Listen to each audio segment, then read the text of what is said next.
पल्लवी, अभी और क्या चल रहा है वहां पर, और बाबा रामदेव क्या और मैसेज देने की कोशिश कर रहे हैं? क्योंकि पतंजलि योग पीठ में मैं भी गई थी, वहां पर योग का एक अलग ही लेवल है।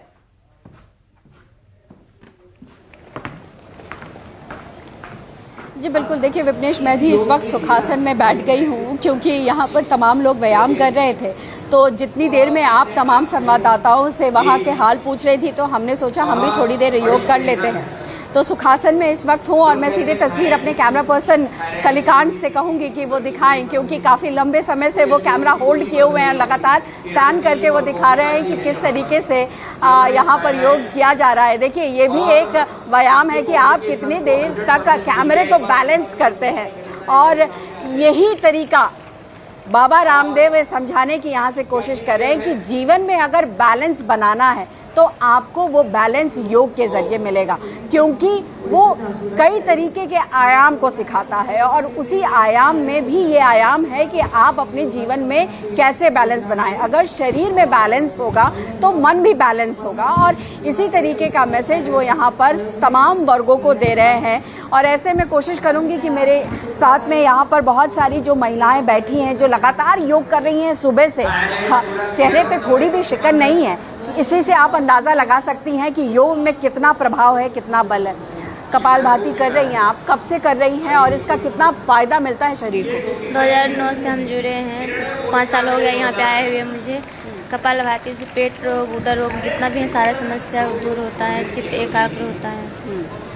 और योग जो है महिलाओं को किस तरीके से सबल बना सकता है? अनुलोम विलोम, बहुत ज़्यादा आसन ऐसा है जो कि महिलाओं को पीरियड्स भी नहीं आता है तो इससे आता है पीरियड्स, और पीरियड्स में ज़्यादा कपालभाति नहीं करते हैं, इस सब से मतलब लाभ होता है।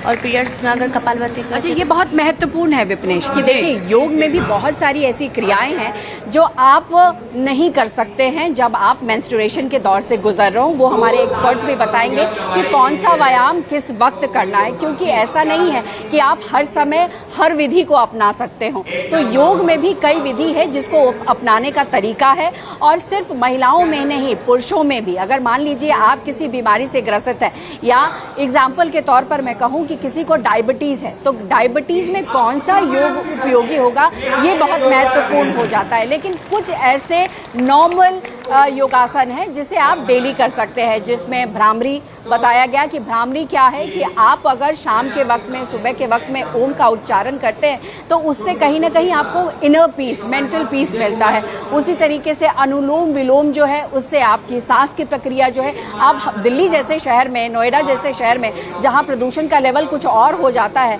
वहां अगर आप बाहर में अनुलोम विलोम करेंगे तो जाहिर तौर पर वो खतरनाक हो सकता है। लेकिन अगर आप घर में हैं और वेंटिलेशन आपका अच्छा है तो वहां पर अनुलोम विलोम किया जा सकता है। उसी तरीके से कपालभाति है। तो जो योग के अलग अलग आयाम है उसे भी समझना जरूरी नहीं है, सिर्फ करने के लिए कर लेना ये गलत है। लेकिन अगर आप उसे समझ गए हैं और अगर अपने जीवन में उतार लिया है तो वो कहीं ना कहीं आपको ऊंचाई तक ले जाएगा, और वो अलग तरीके का लेवल होता है। और आपने जिस तरीके से कहा कि देखिए पतंजलि योग पीठ में जाहिर तौर पर 50 सालों से बाबा रामदेव जो है योग के प्रचार प्रसार में लगे हुए हैं, और सिर्फ देश के अलग अलग भागों में ही नहीं, विश्व के अलग अलग भागों में भी उनको मानते हैं लोग, और उनके बताए मार्गों पर लोग चलते हैं और उसका फायदा भी मिलता है। और लगातार यहाँ पर जो लोग आ रहे हैं, अच्छा पल्लवी, बाबा रामदेव योग के साथ साथ एक बात और कहते हैं, वो है आपकी डाइट। आपको खाना अच्छा है, योग तो करना ही है, लेकिन सब कुछ नहीं खाना है। अक्सर लोग क्या करते हैं, ओवर ईटिंग कर लेते हैं, कुछ भी खा लेते हैं। अगर बाबा रामदेव आज इतने स्वस्थ हैं, एक्टिव हैं, तो एक उनकी डाइट का भी कमाल है कि वो बहुत सोच समझ कर डाइट लेते हैं। मैं कल ही सुन रही थी, उन्होंने कहा कि काफ़ी टाइम से उन्होंने रोटी नहीं ली, राइस नहीं लिया, वो वेजिटेबल्स लेते हैं, ड्राई फ्रूट्स लेते हैं, फ्रूट्स लेते हैं। तो डाइट का भी आपको बहुत बैलेंस रखना है अपने जीवन में। देखिए, इसमें कोई दो राय नहीं है। और कल जब हम उनका इंटरव्यू कर रहे थे तो मैंने उनसे ये सवाल भी किया कि कोई आपका चीट डे नहीं होता, कभी आपका दिल नहीं करता कि आज ये भोजन कर ले, कभी हेल्दी से अनहेल्दी कुछ खा ले?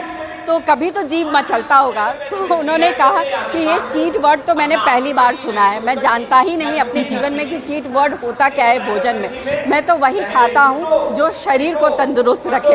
तो देखिए ये चीज़ तो समझना पड़ेगा, क्योंकि आज के दौर में जिस तरीके का खाना हम खा रहे हैं वही बीमारियों का कारण है। और जहाँ तक ये चावल और रोटी की बात कर रहे हैं, देखिए रोटी में कहा जाता है कि ग्लूटेन होता है, और वैसे भी गेहूं जो है वो हमारी देश में नहीं था, वो हम बाहर से हमने अपनाया। तो इसीलिए कहा जा रहा है, चाहे वो सरकार के लेवल पे हो चाहे बाबा रामदेव, कि अपने देश में उपजे हुए चीज़ों को अपनाओ, मोटे चावल को खाओ। यही आपको स्वस्थ बनाएगा। और कहीं ना कहीं वो चीज़ जो लोग भूलते चले गए, अगर आप गांव में चले जाएं और आज से 15-20 साल पहले की तस्वीर देखें तो देखिए गांव के लोग बहुत तंदुरुस्त होते थे, आज भी लोग वो तंदुरुस्त हैं। लेकिन शहरों के लोगों की हालत तो 40 के बाद आप खुद देख सकती हैं कि किस तरीके से वो टूटने और बिखरने लगते हैं और बीमारी कितना घेर लेती है। तो इसी तरीके के लिए ये बाबा रामदेव कहते हैं कि भोजन भी आपको बहुत सोच समझ के करना। ऐसा नहीं है कि आपने रात में भोजन पेट भर के कर लिया और सुबह एकदम एक्सरसाइज करना शुरू कर देंगे, क्योंकि शरीर भी एक मशीन है। उस मशीन को अगर आप बोझ डालेंगे तो वो मशीन काम करना बंद कर देगा, उल्टा उसमें और ज्यादा डिफेक्ट आ जाएंगे। तो इसी को समझने की जरूरत है और योग गुरु बाबा रामदेव लगातार इसी की प्रचार प्रसार में लगे हुए हैं। ठीक है पल्लवी, आते हैं दोबारा आपके पास, क्योंकि जब हम बैलेंस डाइट की बात कर रहे हैं तो रवनीश जी का मैं रुख करना चाहूंगी। रवनीश जी, एक बैलेंस डाइट अगर कोई नहीं ले पाता है, अगर डाइजेशन का इशू है, तो क्या आसन कर सकते हैं? और फिर इसके बाद तुरंत आप बच्चों के लिए 5 जो इजी आसन है वो जरूर बताइएगा।